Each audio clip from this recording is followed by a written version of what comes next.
Right updates చూద్దాం. పాటపై తూటా కాదు, తూటాపై పాట గెలిచిందన్నారు సిపిఐ కార్యదర్శి నారాయణ. ఎన్ని ప్రభుత్వాలు మారినా గద్దర్పై జరిగిన కాల్పులు జరిపిన వారిని ఎవరూ పట్టుకోలేదన్నారు. హైదరాబాద్ బాగ్లింగంపల్లిలోని సుందరయ్య విజ్ఞాన కేంద్రంలో బుక్ రిలీజ్ ప్రోగ్రాం జరిగింది. గద్దర్ ఫౌండేషన్ ఆధ్వర్యంలో ప్రశ్నించే గొంతులు సాధించిన విజయాలు పుస్తకావిష్కరణ చేశారు. 1997 ఏప్రిల్ 6న గద్దర్పై జరిగిన కాల్పుల రోజును గుర్తు చేసుకుంటూ పాటపై తూటా పేరుతో తూటా కార్యక్రమాన్ని నిర్వహించారు.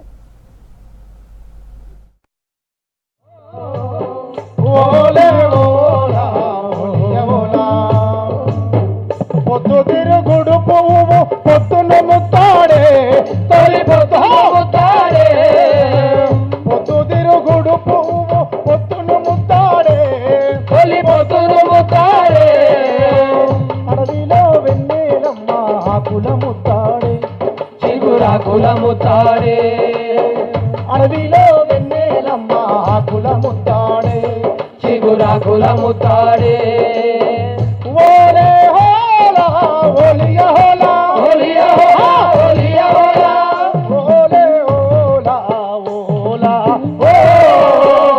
ఓలే హోలా ఓలియ హోలా పిల్లయ్యరు పారి పారి తల్లిని ముత్తాడే పిల్లయ్యరు పారి పారి తల్లిని ముత్తాడే తల్లి ఏరును ముత్తాడే సౌద్రమమ్మ పొంగి పొంగి సౌద్రమమ్మ పొంగి పొంగి నింగిని ముత్తాడే.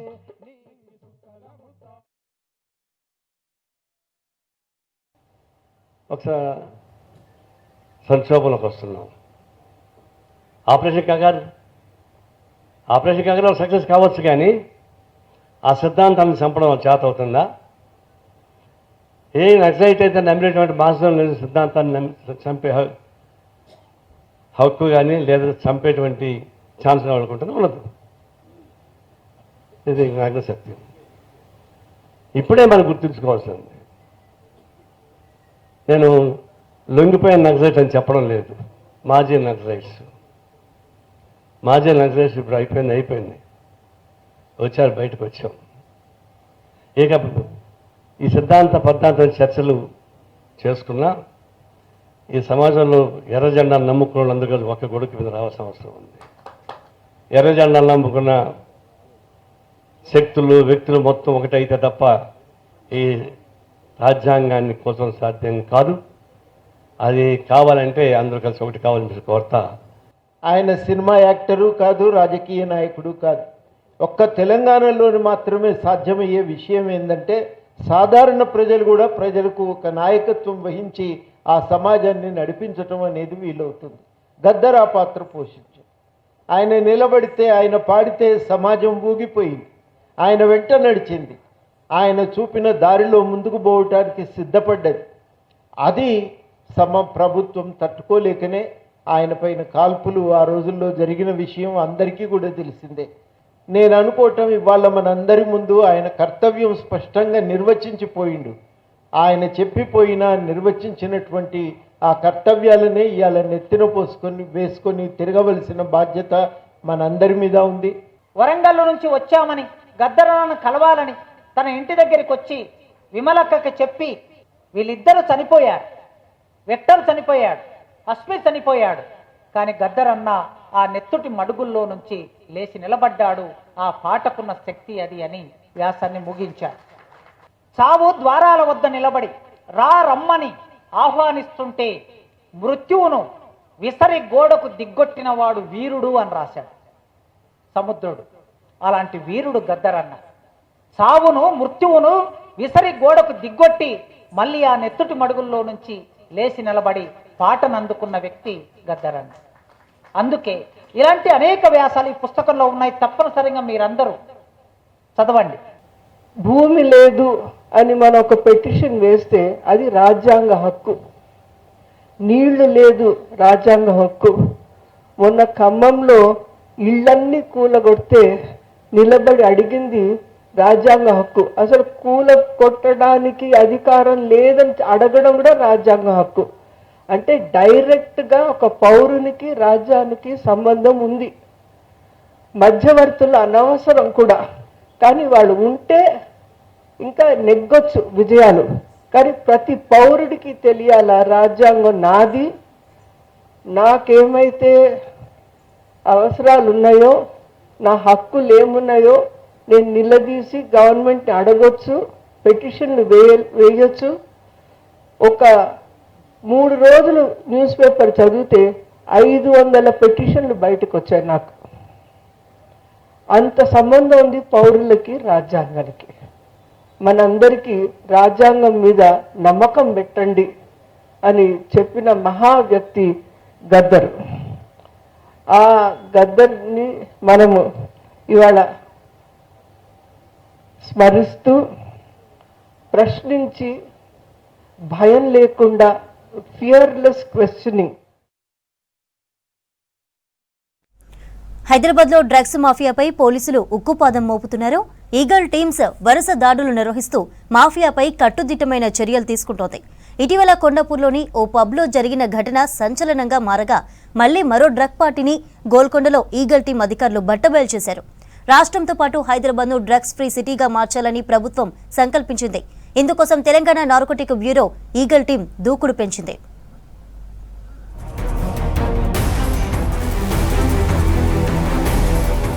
వీకెండ్లో హైదరాబాద్లో మరోసారి డ్రగ్స్ పార్టీ కలకలం రేపింది. గోల్కొండలోని తారామతి బారాదరి రిసార్టులో నిర్వహించిన ప్రైవేట్ ఈవెంట్పై ఈగల్ టీం అధికారులు ఆకస్మికంగా దాడులు నిర్వహించారు. మోర్ దెన్ ఫ్రెండ్స్ పేరుతో జరిగిన ఈవెంట్కు 200 మందికి పైగా హాజరైనట్లు తెలుస్తోంది.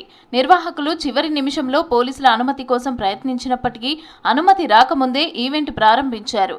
డ్రగ్స్ వినియోగదారులు హాజరయ్యారన్న సమాచారంతో ఈగల్ టీం డీఎస్పీ భిక్షపతి నేతృత్వంలో పోలీసులు రాత్రి 10 గంటల సమయంలో రిసార్టును చుట్టుముట్టి సోదాలు చేపట్టారు. ఎవరూ తప్పించుకోకుండా చర్యలు తీసుకున్నారు. 36 మందికి డ్రగ్స్ పరీక్షలు నిర్వహించగా 6గురికి పాజిటివ్గా తేలింది. వారిని అదుపులోకి తీసుకుని పోలీస్ స్టేషన్కి తరలించారు.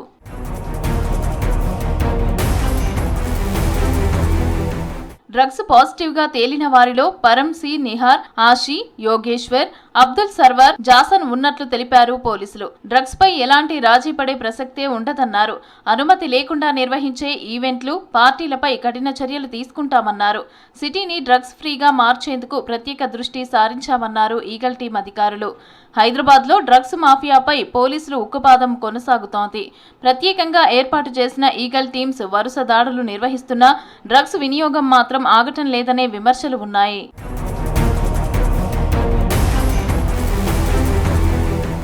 పబ్లు, ఫామ్ హౌస్లు, ప్రైవేట్ ఈవెంట్ల పేరుతో డ్రగ్స్ వినియోగం కొనసాగుతూనే ఉందనే ఆరోపణలు ఉన్నాయి. తాజాగా కొండాపూర్లోని క్వాక్ ఎరీనా పబ్లో నిర్వహించిన ఈవెంట్పై ఈగల్ టీం అధికారులు, గచ్చిబౌలి పోలీసులు దాడులు చేశారు. మొత్తం 64 మందిని అదుపులోకి తీసుకుని పరీక్షలు నిర్వహించగా 8 మందికి డ్రగ్స్ పాజిటివ్గా తేలింది. డ్రగ్స్ తీసుకున్న వారిలో ఏపీ క్యాడర్కి చెందిన ఒక మహిళా ఐఏఎస్ కుమారుడు కూడా ఉన్నట్లు పోలీసులు గుర్తించారు.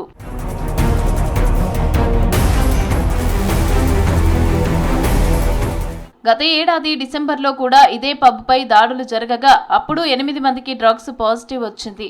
5 నెలల్లో 2 సార్లు ఒకే పబ్లో డ్రగ్స్ వినియోగం బయటపడటం చర్చనీయాంశంగా మారింది. కొన్ని పబ్లలో పాశ్చాత్య సంస్కృతి పేరిట అశ్లీల నృత్యాలు, డ్రగ్స్ వినియోగం జరుగుతున్నట్లు ఆరోపణలు ఉన్నాయి.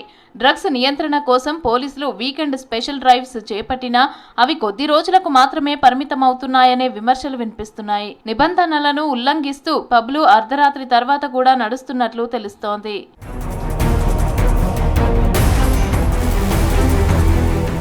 డ్రగ్స్ కట్టడికి కఠిన చర్యలు తీసుకుంటున్నట్లు తెలిపారు పోలీసులు. పబ్లు, ఈవెంట్లపై నిఘా పెట్టామన్నారు. నిబంధనలు ఉల్లంఘించిన వారిపై చర్యలు తీసుకుంటామని హెచ్చరించారు ఈగల్ టీం అధికారులు.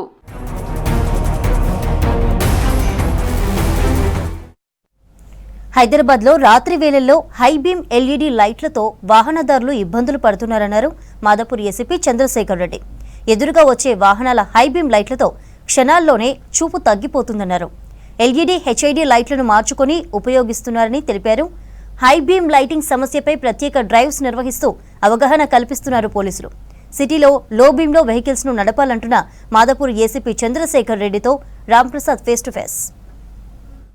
హైదరాబాద్ మహానగరంలో రోజు రోజుకు వాహనాల సంఖ్య పెరుగుతుంది. ఈ క్రమంలోనే ఉదయం కార్యాలయాలకు వెళ్ళేటువంటి ప్రజలతో పాటు సాయంత్రం తిరిగి ఇళ్లకు వెళ్ళేటువంటి ప్రజలతో అయితే హైదరాబాద్లో ఉన్నటువంటి ప్రధాన రహదారులన్నీ కూడా కిక్కిరిసిపోతున్నటువంటి పరిస్థితి. కానీ సాయంత్రం వేళలో ఇళ్లకు వెళ్తున్నటువంటి సమయంలో అయితే రాత్రి వేళలో కొంత వాహనాలకు ఉండేటువంటి లైటింగ్స్ కానీ దానికి ఉండేటువంటి extra LED lights, HID lights, వీటి వల్ల ప్రజలు కొన్ని ప్రాంతాల్లో అయితే ప్రమాదాలకు గురవుతున్నారు. దీనికి సంబంధించి మనం ఒకసారి మాట్లాడి తెలుసుకున్నందుకైతే మనతో మాదాపూర్ ఏసీపీ చంద్రశేఖర్ రెడ్డి ఉన్నారు. మరిన్ని వివరిస్తున్నాం. సార్ చెప్పండి, సాయంత్రం వేళల్లో తిరిగి ఇంటికి వెళ్తున్న సమయంలో ఈ యొక్క హైమాస్ లైట్స్, ఎల్ఈడి కానీ హెచ్ఐడి కానీ యూజ్ చేయడం వల్ల ప్రమాదాలు జరుగుతున్నాయి. సో మన ప్రాంతంలో ఐటీ కారిడార్లో ఏ విధంగా ఉంది సార్ సమస్య?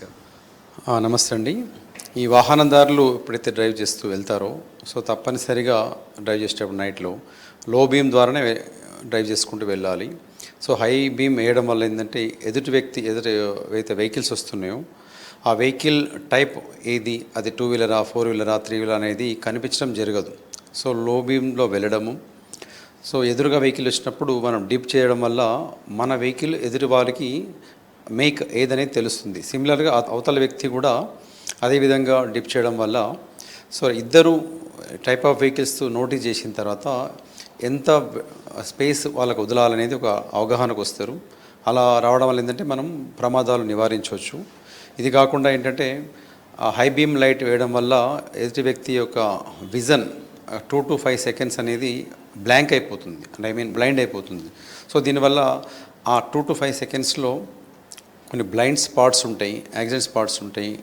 అలాంటి ప్లేసెస్లో ఇతను కింద పడడం కానీ లేదా ఎదుటి వ్యక్తి కనిపించకపోవడంతో సో వీళ్ళు పోయి వాళ్ళు దానికి హిట్ చేయడం వల్ల వారు ప్రమాదాలకు గురి అవుతున్నారు. సో ఇలాంటి వాటిపైన మా పై అధికారుల ఉత్తర్వుల మేరకు స్పెషల్ డ్రైవ్ షార్ట్లీ కండక్ట్ చేయబోతున్నామండి. సార్ మనం ప్రధానంగా చూస్తే రాత్రి వేళల్లో అంటే ముఖ్యంగా సాయంత్రం నుంచి మొదలుకొని అర్ధరాత్రి వేళల్లో కూడా చాలా రకాలైనటువంటి వెహికల్స్ రోడ్డు మీదకి వస్తుంటాయి. ప్రధానంగా హెవీ వెహికల్స్కి సంబంధించినటువంటి లైటింగ్ ప్రభావం అనేది చిన్న వెహికల్స్ మీద ఎక్కువ పడుతుంటుంది. సో ఇలాంటి సందర్భంలో ఎలాంటి జాగ్రత్తలు పాటించాలి, ప్రమాదాలు జరగకుండా ఎలాంటి నివారణ చర్యలు తీసుకుంటే బాగుంటుంది?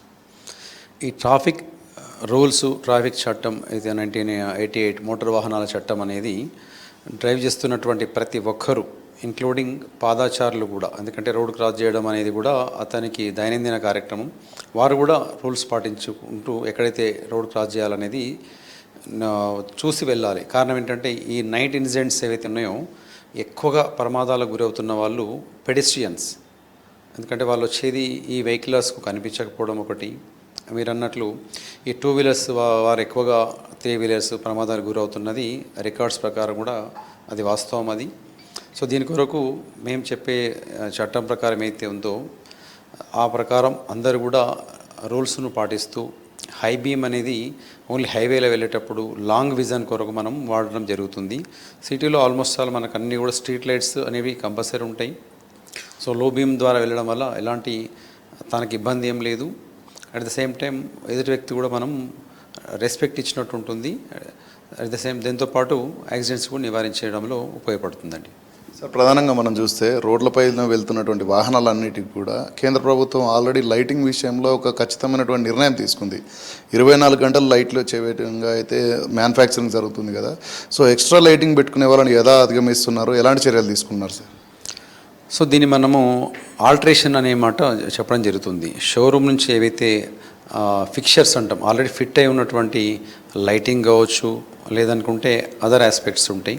సో అవి కాకుండా మోడిఫై చేస్తుంటారు. యంగ్స్టర్స్ కావచ్చు, పర్టికులర్గా కొంచెం అత్యుత్సాహంతో బయట సర్వీస్ సెంటర్స్లో లేదా షాప్స్ దగ్గరికి వెళ్ళేసేసి షోరూంలో ఉన్న లైట్ను తొలగించి వారికి ఇష్టమైనటువంటి లైట్ పెట్టడము, హై డెన్సిటీ ఉన్నటువంటి లైట్స్ తీసుకోవడం వల్ల వాటి ఫోకసింగ్ అనేది ఇంకా ఎక్కువ ఉండొచ్చు. కానీ అది డ్రైవింగ్ చేసేటువంటి వెళ్ళేటప్పుడు వాహనదారులు ఎదురు వ్యక్తులకు మాత్రం కళ్ళు నష్టం కలిగించే అవకాశం ఉంటుంది. ఇట్లా ఆల్టరేషన్ చేసే వాళ్ళను మేము గుర్తించడం జరుగుతుంది. ఈ వెహికల్స్ అన్నిటిని కూడా వాటిని సీజ్ చేసేసి ఆర్టీ అథారిటీస్కు ఫర్దర్ యాక్షన్ కొరకు పంపించడం జరుగుతుందండి. సార్ ప్రధానంగా మనం చూస్తే ఐటీ కారిడార్లో ప్రతిరోజు కూడా లక్షలాది వెహికల్స్ వస్తుంటాయి. అందులో 2 వీలర్స్ ఉంటాయి, 4 వీలర్స్ ఉంటాయి, అన్ని రకాల వాహనాలు ఉంటాయి కదా. సో ఫైనల్గా ఏం చెప్తారు సార్ ఈ లైటింగ్ విషయంలో, ఇటు హై బీమ్ కానీ లో బీమ్ కానీ మెయింటైన్ చేయడంలో జాగ్రత్తలు ఎలాంటి జాగ్రత్తలు పాటించారని చెప్తారు? కేంద్ర ప్రభుత్వం ఆదేశాల మేరకు, అట్లా మా రాష్ట్ర ప్రభుత్వం యొక్క ఆదేశాల మేరకు, ఉన్నతాధికారుల యొక్క ఆదేశాల మేరకు ఇప్పటివరకు arrive alive programme 3 phases conduct చేయడం జరిగింది. ఇప్పుడు షార్ట్లీ 4th కూడా ఈ 13th నుంచి స్టార్ట్ చేస్తున్నాం, 13th to 19th. ఇందులో కూడా ఇట్లాంటి ట్రాఫిక్ నియమాలు ఏవైతే ఉల్లంఘనలు ఉన్నాయో ప్రజలందరికీ తెలియపరిచే విధంగా ఒక అవేర్నెస్ కార్యక్రమం చేపడుతున్నాం. దాంతోపాటు వాహనదారులందరూ కూడా మేము చెప్పేందంటే మీరు జాగ్రత్తగా ఉండడంతో పాటు ఎదుటి వ్యక్తులు కూడా జాగ్రత్తగా ఉండే విధంగా వాహనాలు నడపవలసిందిగా కోరుతున్నాము. అది కాకుండా వయలేషన్ చేస్తే మాత్రం చట్ట ప్రకారం వాళ్ళపైన చర్య తీసుకోవడం జరుగుతుందండి. సో ఇది మొత్తంగా చూసినట్లయితే ప్రతిరోజు లక్షలాది వాహనాలు వస్తూ వెళ్తున్నప్పటికీ కూడా ముఖ్యంగా ఇటు హై బీమ్ లో బీమ్కి సంబంధించి ప్రజలందరూ కూడా లో బీమ్లోనే సిటీలో వెళ్ళాలని చెప్పేసి అయితే అధికారులు చెప్తున్నారు. ముఖ్యంగా ఇటు ఐటీ కారిడార్లో ప్రతిరోజు కూడా లక్షలాది వెహికల్స్ వస్తుండే కాబట్టి వారందరికీ కూడా ఇటు ట్రాఫిక్ పోలీస్ చేసేటువంటి అప్పీల్ ఏంటంటే రాత్రి వేళల్లో కానీ ఏ సమయంలో సిటీలో వెళ్ళేటువంటి ప్రతి వాహనం కూడా లో బీమ్లో వెళ్ళినట్లయితే కొంతవరకు ప్రమాదాలను అధిగమించవచ్చు. ముఖ్యంగా ఇటు హెవీ వెహికల్స్ ఏవైతే ఉంటాయో అవన్నీ కూడా తప్పనిసరిగా లో బీమ్లోనే వెళ్ళినట్లయితే చిన్న చిన్న వాహనాలు ఇటు ద్విచక్ర వాహనాలు కానీ లేదంటే 3-wheeler లేదంటే చిన్న చిన్న 4-wheeler వాహనాలకు ప్రమాదాలు జరిగేటువంటి అవకాశం తక్కువగా ఉంటుందని అయితే మనతో మాదాపూర్ ఏసీపీ చంద్రశేఖర్ రెడ్డి చెప్తున్నారు. కెమెరామెన్ సాయితో రాంప్రసాద్, V6 న్యూస్, హైదరాబాద్. రాష్ట్రంలోని గ్రామ పంచాయతీలకు కేంద్ర ప్రభుత్వం నిధులు ఇచ్చిందన్నారు కేంద్ర మంత్రి బండి సంజయ్. కేంద్రం ఇచ్చిన నిధులు ఎక్కడికి వెళ్లాయని ప్రశ్నించారు.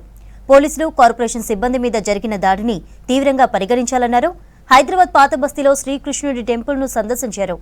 అక్కడ నివసిస్తున్న బెంగాలీ కమ్యూనిటీలో సమావేశమయ్యారు.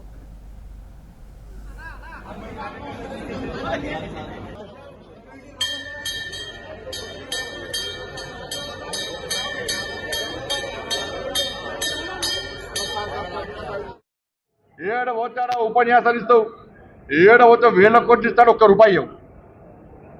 కేంద్ర ప్రభుత్వము గ్రామ పంచాయతీ అభివృద్ధికి నిధులు ఇచ్చింది. ఏ గ్రామానికి ఇస్తావు చెప్పు? ఏం చేస్తావు నిధులు? ఏం చేస్తావు నిధులు? ఏడికి పోయినాయి?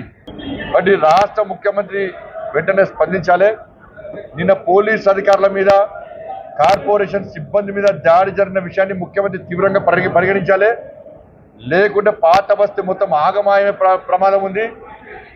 ఇలా గుండాలు రెచ్చిపోయే ప్రమాదం ఉంది. మీరు తొలగించినటువంటి ఆ నిర్మాణాన్ని మళ్ళా కట్టిస్తున్నారు. ఇలా హైడ్రాలు ఆడుకుంటే తప్పు, ఇక్కడ ఆడుకుంటే మాత్రం అంటే పాత బస్తీకి ఒక రూలు, వేరే బస్తీలకు ఒక రూలు.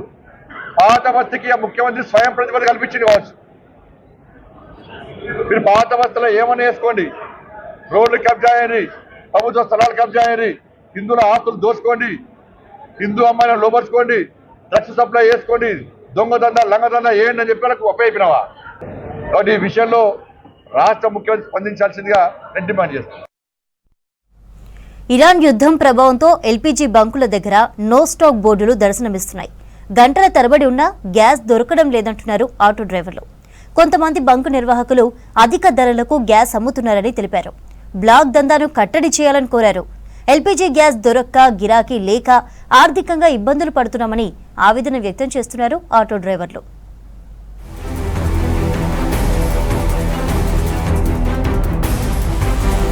హైదరాబాద్లో గ్యాస్ కొరతతో ఇబ్బందులు పడుతున్నారు ఆటో డ్రైవర్లు. అమెరికా, ఇజ్రాయెల్, ఇరాన్ దేశాల మధ్య నెలకొన్న పరిస్థితుల ప్రభావం ఎల్పీజీ సరఫరాపై పడింది. కొన్ని రోజులుగా నగర వ్యాప్తంగా ఎల్పీజీ కొరత తీవ్రమైంది. ఎప్పుడు గ్యాస్ వస్తుందో, ఎప్పుడు బంకులు తెరుచుకుంటాయో అని వేలాది మంది ఆటో డ్రైవర్లు పడిగాపులు కాస్తున్నారు.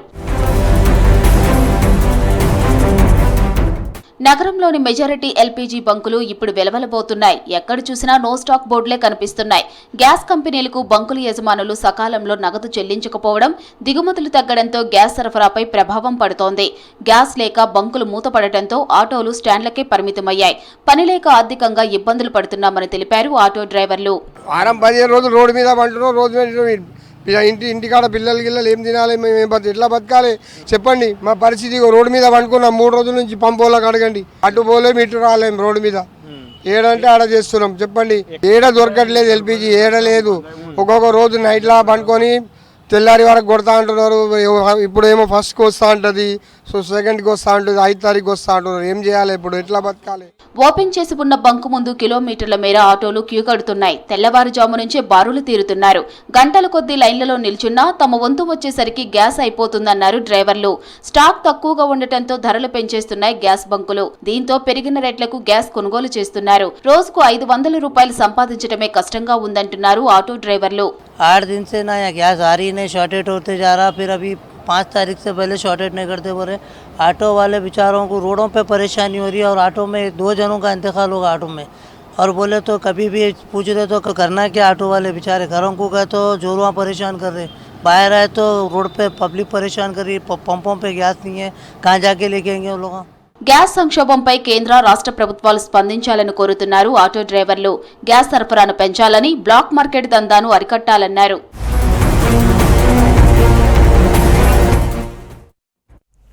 ఫ్యూయల్ షార్టేజ్ ఎఫెక్ట్ ఐటీ ఇండస్ట్రీపై పడుతోంది. ఇప్పటికే ఎల్పీజీ గ్యాస్ సరఫరాలో తలెత్తిన సమస్యలతో హైబ్రిడ్ డ్యూటీని ప్రోత్సహిస్తున్నాయి వివిధ కంపెనీలు. ఇప్పుడు వర్క్ ఫ్రం హోం విధానంలోకి మారుతున్నాయి.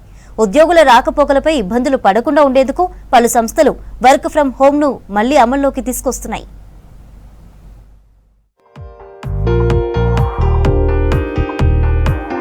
ఇండియన్ ఐటీ రంగానికి care of address Hyderabad. Global దిగ్గజాలైన Microsoft, Google, Amazon, Apple, Wells Fargo, Bank of America, HSBC, Franklin Templeton, Broadridge, ADP, JP Morgan, Novartis, Deloitte లాంటి దిగ్గజ సంస్థలన్నీ ఇక్కడే ఉన్నాయి. 1500కు పైగా సాఫ్ట్వేర్ సంస్థలు ఉన్నాయి. హైదరాబాద్ లోనే దాదాపు 10 లక్షల మంది ఐటీ ఉద్యోగులు పనిచేస్తున్నారు.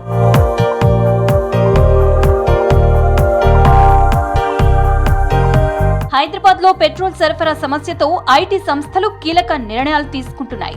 ఉద్యోగాల రాకపోకలపై ప్రభావం పడకుండా ఉండేందుకు పలు సంస్థలు వర్క్ ఫ్రం హోం, హైబ్రిడ్ విధానాలను తీసుకువస్తున్నాయి. విప్రో, టాటా కన్సల్టెన్సీ సర్వీసెస్ వంటి బడా సంస్థలు ఉద్యోగులకు ఇంటి నుంచి పనిచేసే అవకాశాన్ని కల్పిస్తున్నాయి. మరికొన్ని సంస్థలు వారంలో కొన్ని రోజులు ఆఫీస్, మిగిలిన రోజులు ఇంటి నుంచి పనిచేసే హైబ్రిడ్ మోడల్ ని అనుసరిస్తున్నాయి. Work from home from IT companies, కొన్ని ఆల్రెడీ హైబ్రిడ్ మోడల్లో పనిచేస్తున్నాయి. ఎందుకంటే వాళ్ళకున్న 100% ఎంప్లాయీస్లో అందరూ ఆఫీస్ నుంచే చేయాల్సిన అవసరం ఉండదు. కొద్దిగా వాళ్ళు క్యాలిక్యులేట్ చేసుకొని కొంత % ఆఫ్ మెంబర్స్ని వర్క్ ఫ్రమ్ హోమ్గా డివైడ్ చేయడం వల్ల కూడా ఈ ప్రస్తుతం ఉన్న ఫ్యూయల్ ఇంపాక్ట్, ఈ రష్ అనేది తగ్గుతుంది. తర్వాత మళ్ళీ మనం నార్మలైజ్ అయిపోయిన తర్వాత they can get back to ఒక అడాక్ మోడల్లో మనం ప్లాన్ చేయవచ్చు. ఇదొక సొల్యూషన్ ఉంది. కానీ ఏది ఏమైనా రూమర్స్కి నమ్మి ట్యాంక్ ఫ్యూల్ చేసుకోవాలి, స్టోర్ చేసేసుకోవాలి అనే ఉద్దేశం కాకుండా అందరూ వాళ్ళు ఏ విధంగా ప్యాటర్న్గా అయితే వాళ్ళు ఫ్యూయల్ కన్జంప్షన్ చేస్తున్నారో అదే ప్యాటర్న్ కి లిమిట్ అయిపోతే ఎవరికి ప్రాబ్లం ఉండకుండా మళ్ళీ నార్మలైజ్ కి వచ్చేస్తుంది. వర్క్ ఫ్రం హోమ్ తో నగరంలో ట్రాఫిక్ తగ్గే అవకాశం ఉందంటున్నారు ఐటీ ఎక్స్పర్ట్స్. రోజుకు వేలాది వాహనాలు రోడ్లపైకి రాకపోవడంతో ఇంధన వినియోగం కూడా తగ్గుతుంది. దీంతో పెట్రోల్ బంకుల వద్ద రద్దీ తగ్గే అవకాశం ఉందని చెప్తున్నారు నిపుణులు. ఇప్పుడు జరుగుతున్న వార్ క్రైసిస్ వల్ల మాకు హైబ్రిడ్ ఇచ్చారు. గ్యాస్ షార్టేజ్ ఉంది కదా, మామూలుగా నేను లంచ్ క్యాంటీన్లో చేస్తాను. ఇప్పుడు ఆ క్యాంటీన్ క్లోజ్ చేశారు. సో ఇంటి నుంచి లంచ్ తెచ్చుకోవడము, మోస్ట్లీ ఇంట్లోనే ఉండడము అవుతుంది. వర్క్ ఫ్రమ్ హోమ్ వల్ల ఫ్యూయల్ కన్జంప్షన్ కూడా తగ్గుతుంది కదా. సో అందుకు ఆఫీస్ వాళ్ళు ఏమన్నారంటే better go for hybrid work, weekly once or twice ఆఫీస్కి వస్తే సరిపోతుంది అన్నారు. సో వర్క్ ఫ్రమ్ హోమ్ చేస్తున్నాను. ఇంటి నుంచి పని చేయటంతో సమయం ఆదా అవడంతో పాటు వ్యక్తిగత జీవితం, వర్క్ టైం కూడా మెరుగుపడుతోందంటున్నారు ఐటీ నిపుణులు. కొన్ని సంస్థలు పూర్తిగా వర్క్ ఫ్రం హోమ్ కంటే హైబ్రిడ్ విధానానికే ఎక్కువ ప్రాధాన్యం ఇస్తున్నాయి. టీమ్ కోఆర్డినేషన్, ప్రొడక్టివిటీ కోసం ఆఫీస్ వాతావరణం కూడా అవసరం అంటున్నారు కొన్ని సంస్థల ప్రతినిధులు. ఇండియా వైడ్ అయితే ఎలాంటి పాలసీ రాలేదు వర్క్ ఫ్రం హోమ్ చేయాలి అని. కానీ ఆల్రెడీ కంపెనీస్ ఇక్కడ హైబ్రిడ్ మోడల్లో నడుస్తున్నాయి. అంటే 2 నుంచి 4 రోజుల వరకు వర్క్ ఫ్రం హోమ్ ఆల్రెడీ ఇస్తున్నారు కొన్ని కంపెనీస్లో. కొన్ని కంపెనీస్లో 4 రోజులు 5 రోజులు వెళ్ళాల్సి వస్తుంది ఇప్పటికైతే. ఇప్పుడు ఈ ఇరాన్ వార్ వల్ల మనకి ఎల్పిజి షార్టేజ్ అనేది స్టార్ట్ అయింది. ప్రస్తుతానికి మేము హైబ్రిడ్ చేస్తున్నామండి. 2 days a week work from home ఉంది మాకు. పెట్రోల్ సమస్య తాత్కాలికమే అయినప్పటికీ ఐటీ రంగంలో పని విధానాలు మారుతున్నాయి. భవిష్యత్తులో కూడా హైబ్రిడ్ వర్క్ మోడల్ స్థిరపడే అవకాశాలు ఉన్నాయంటున్నారు ఐటీ ఎక్స్పర్ట్స్.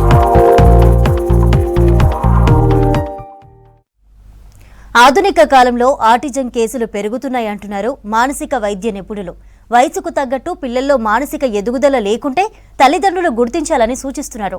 మాదాపూర్లోని వర్ణం చైల్డ్ డెవలప్మెంట్ సెంటర్లో ఆటిజం బారిన పడిన పిల్లలకు చికిత్స చేస్తోంది దివిస్ ఫౌండేషన్. ఆటిజం వ్యాధి కాకపోయినా చిన్నారులు వారి తల్లిదండ్రులు ఆందోళన చెందుతారని తెలిపారు డాక్టర్ ప్రమోద్ రెడ్డి. ఆటిజంపై అవగాహన అవసరమన్నారు.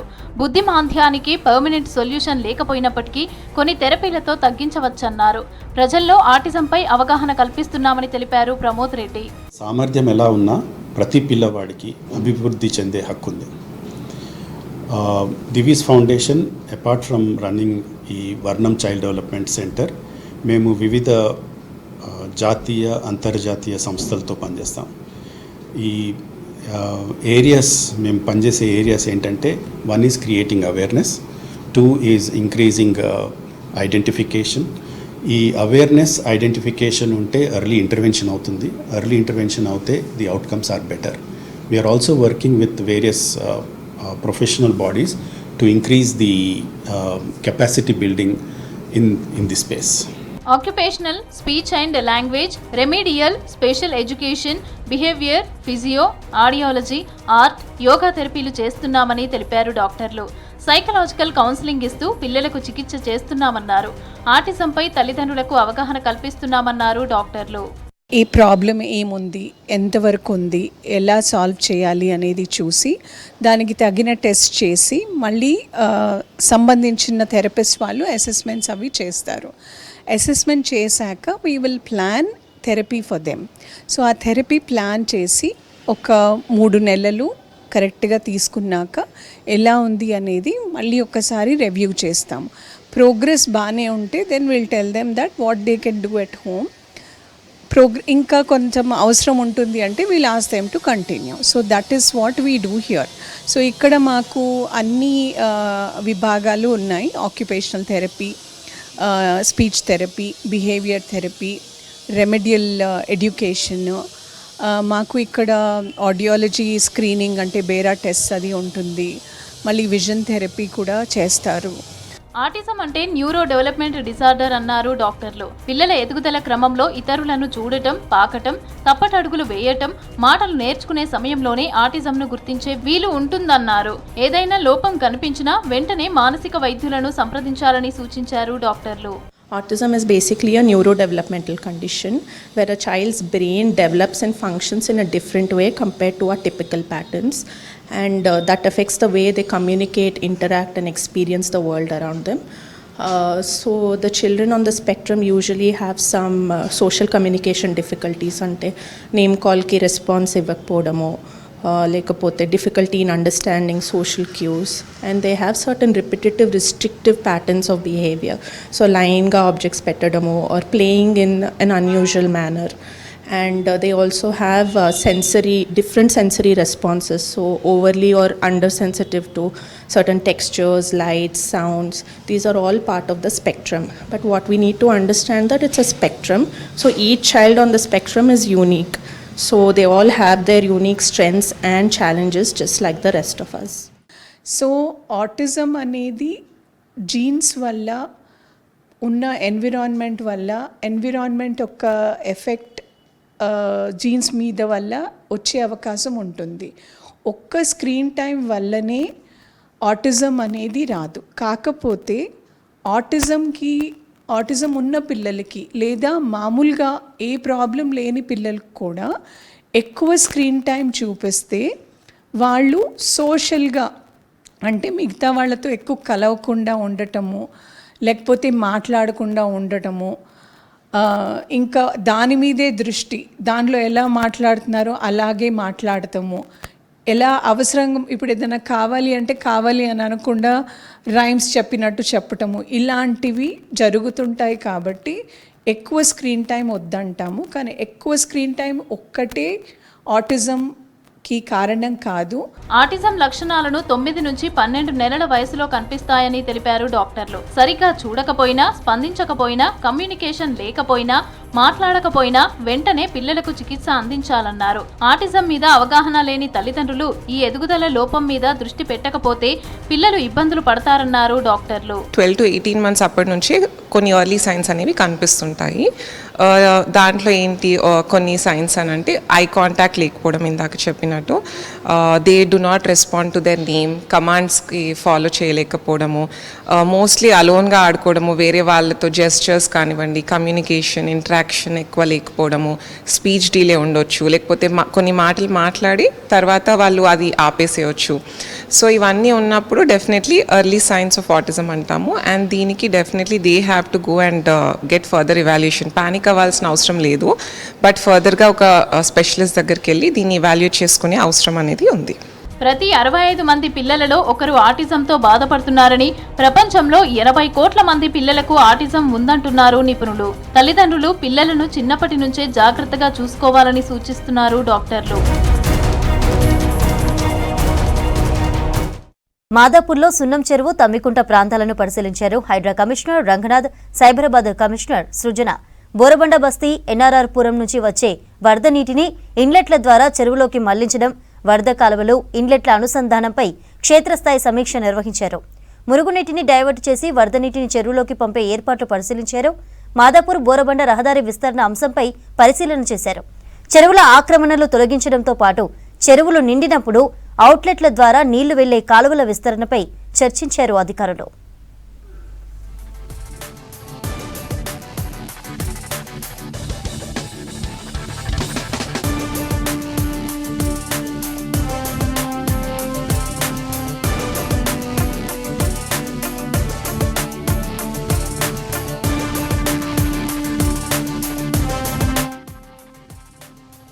ప్రతి ఏడాది భారీ వర్షాల సమయంలో కొండాపూర్ ఐటీ హబ్ నుంచి వచ్చే వరదతో శిల్పారామం, మెటల్ చార్మినార్ ప్రాంతాలు జలమయం అవుతున్న పరిస్థితి ఉంది.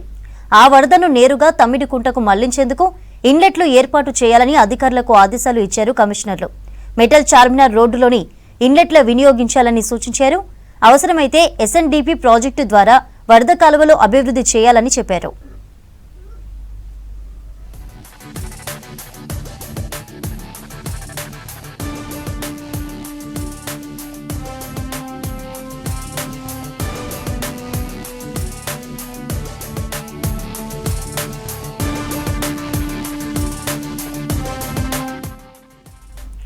ఇక గతేడాది వర్షాకాలంలో తమ్మిడికుంటకు వరద నీరు చేరినట్లు అధికారులు గుర్తించారు. దీంతో కాలువల అనుసంధానం ద్వారా వరద సమస్యకు శాశ్వత పరిష్కారం సాధ్యమని భావించి అనుసంధానం చేసేందుకు ప్రణాళికలు చేస్తున్నారు.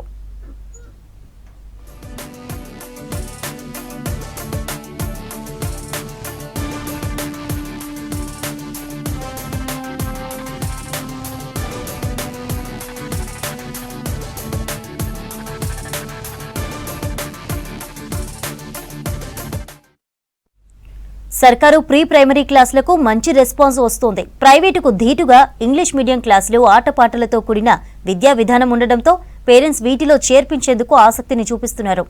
గతంలో సర్కారు బడుల్లో నర్సరీ, ఎల్కేజీ, యూకేజీ సెక్షన్స్ లేకపోవడంతో పేరెంట్స్ ప్రైవేటు బాట పట్టేవారు. ప్రస్తుతం రాష్ట్రంలో 1302 ప్రభుత్వ ప్రైమరీ స్కూళ్లలో ప్రీ ప్రైమరీ సెక్షన్స్ నడుస్తున్నాయి.